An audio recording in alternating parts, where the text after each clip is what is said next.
భారతదేశంలో ఎన్నడలేని విధంగా ఏ రాష్ట్రం పెట్టిన విధంగా బీసీ కులగణలతో పాటు ఎస్సీ కులగణ చేసే ఘనత రేవంత్ రెడ్డికి దక్కిందని ఈ రోజు సూర్యాపేట జిల్లా కేంద్రంలో దూర శాఖ చైర్మన్ పటేల్ రమేష్ రెడ్డి గారు చెప్తున్నారు. వారు మాట తెలుస్తున్నాం. సార్ నమస్తే సార్. ఈ బీసీ కారణం మీద కొన్ని బీసీ నాయకులు కూడా దీన్ని వ్యతిరేకిస్తారు. దాన్ని ఏమి చూస్తున్నారు?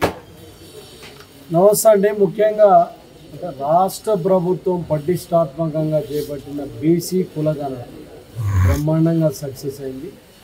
భారతదేశంలో ఏ ముఖ్యమంత్రి ఏ రాష్ట్ర ప్రభుత్వం చేయని విధంగా రేవంత్ రెడ్డి గారు అంటే మా జాతీయ నాయకుడైన రాహుల్ గాంధీ గారి ఆదేశం మేరకు వాళ్ళ సూచన మేరకు మా జాతీయ కాంగ్రెస్ పార్టీలో అజెండాగా ఈరోజు దేశవ్యాప్తంగా కూడా కులగణన చేయాలి. ముఖ్యంగా బీసీలకు సంబంధించిన జనాభా కనుక మనకు తెలిస్తే వాళ్ళ జనాభా నిష్పత్తి ప్రకారం రాజ్యాంగం ఇచ్చే ఫలాలు కూడా అందించాలని ఒక సంకల్పంతో ఈరోజు ప్రభుత్వం రాగానే కులగణన మీద ఈరోజు బ్రహ్మాండంగా చేయడం జరిగింది. ఈరోజు ఎవరు ఎందుకు విమర్శిస్తున్నారో నాకు అర్థం కావట్లేదు.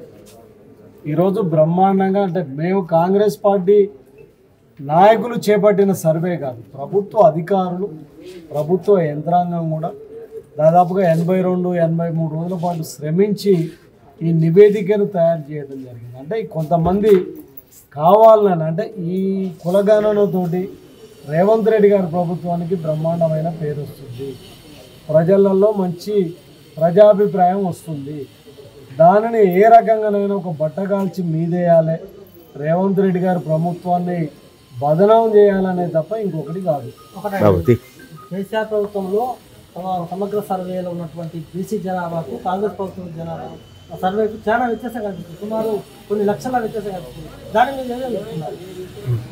కేసీఆర్ చేపట్టిన సర్వే అది సర్వేనే కాదు, ఏదైతే సమగ్ర కుటుంబ సర్వే అని అన్నాడో జస్ట్ 1-2 గంటల సేపు రాష్ట్ర వ్యాప్తంగా కూడా చేపట్టిన సర్వే, అది సైంటిఫిక్గా లేదు. ఆ రోజు ఏంటంటే ఏదో ఆయన చరిత్ర కోసం 1 గంటల 2 గంటల కావాలని చేసింది. ఈరోజు ఇది అట్లా కాదు. బీసీ కులగణనతో పాటు ఆర్థిక స్తోమతలు కూడా వాళ్ళకి ఎట్లుంది ఏందని చెప్పి సంపూర్ణంగా చేసిన సర్వే. కాబట్టి ఈ సర్వేనే సైంటిఫిక్గా ఉన్నది. ఏదైతే ఆనాడు కేసీఆర్ గారు చేపట్టిన సర్వేనేమో అది పూర్తిగా సైంటిఫిక్గా లేదు, దాన్ని నమ్మే శక్యంగా కూడా లేదు.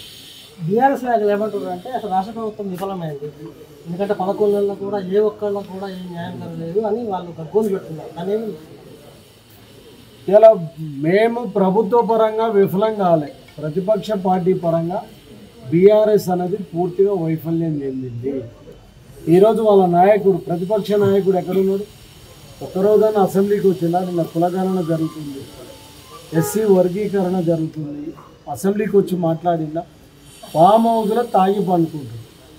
ఈరోజు ప్రతిపక్ష పార్టీగా విఫలమైంది బీఆర్ఎస్ పార్టీ. మేం కాదు, మేము బ్రహ్మాండంగా సంక్షేమ కార్యక్రమాలు చేస్తున్నాం. ఈరోజు మేము వైఫల్యం చెందితే మా మీద ప్రజలు వ్యతిరేకంగా ఉంటే నువ్వు ఎమ్మెల్సీ ఎన్నికలలో ఎందుకు పోటీ చేయట్లేవు? నేను పార్లమెంట్ ఎన్నికలలో నీకు డిపాజిట్ ఎందుకు రాలేదు?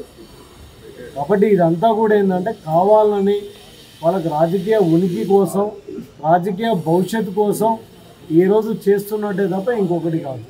ఎస్సీ విషయంలో కూడా ఉపకులాలు అయినటువంటి మాలలకు 15 లక్షలు ఉన్న జనాభాకు 5 లక్షలు 5% ఎస్సీలో మాత్రం అన్యాయం జరిగిన మందకృష్ణ. కానీ మీరు అంటే ఈరోజు రాష్ట్ర ప్రభుత్వం ఒక ఏకసభ్య కమిషన్ వేయటం జరిగింది. దేనికి కూడా ఒక పద్ధతి అనేది ఉంటుంది. అంటే ఇది రేవంత్ రెడ్డి గారు మేము చేసేది కాదు. ఏదైతే ఏకసభ్య కమిషన్ ఇచ్చిన రిపోర్టు మీద క్యాబినెట్ సబ్ కమిటీ కూడా వేసి దాన్ని అన్ని వర్గాల ప్రజలతోటి మాట్లాడి నిర్ణయించడం ఈరోజు అందరూ కూడా హర్షిస్తున్నారు. రాష్ట్ర వ్యాప్తంగా కూడా దళితులందరూ కూడా హర్షిస్తున్నారు. ఏదో ఒకరో ఇద్దరో రాజకీయ పబ్బం కోసం చేసేదానికి మేము మాట్లాడే అవసరం లేదు. ప్రజలందరూ కూడా హర్షిస్తుండ్రు. 40 సంవత్సరాల వాళ్ళ కళ నెరవేరింది. ఈరోజు దళితులలో కూడా చాలా వర్గాలకు రాజ్యాంగ ఫలాలు అందక ఇబ్బంది పడుతున్నారు.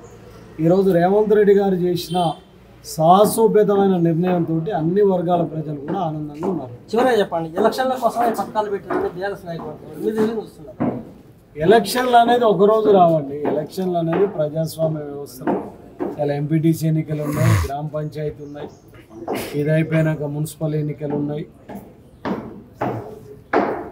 ఎన్నికలు ఉన్నాయి, రేపు సింగిల్ విండో ఎన్నికలు ఉన్నాయి. ఎన్నికలు అనేది ప్రజాస్వామ్యంలో నిరంతరం జరిగే ప్రక్రియ. ఈరోజు మేము ఇచ్చిన అన్ని హామీలను కూడా నెరవేరుస్తున్నాం. ఒకవేళ మేము ఈ ఎన్నిక కోసం చేస్తే వచ్చే ఎన్నికల నష్టం జరుగుతుంది కదా. ఏ ప్రభుత్వం కూడా అట్లా చేయదు. ఖచ్చితంగా మేము మా హామీలన్నీ అమలు చేస్తాం. ప్రజల ఏదైతే ప్రజా తీర్పును కూడా మాకు అనుకూలంగా వచ్చే విధంగానే ముందుకెళ్తాం. పటేల్ రమేష్ రెడ్డి గారు మాట్లాడుతూ ఖచ్చితంగా ఇది ఎన్నికల కోసం కాదు, ప్రతి ఒక్క హామీని కూడా నెరవేరుస్తాము. ఎందుకంటే ఎన్నడూ లేని విధంగా రేవంత్ రెడ్డి గారు బీసీలకు కావచ్చు, ఎస్సీలకు కావచ్చు, రిజర్వేషన్ రేవంత్ రెడ్డి గారు ఏ ఒక్కరు కూడా అదే ప్రభుత్వం ఖచ్చితంగా అందరికీ న్యాయం చేసే విధంగా కూడా రేవంత్ రెడ్డి ప్రభుత్వం కొనసాగుతుందని కూడా పేర్కొన్నారు.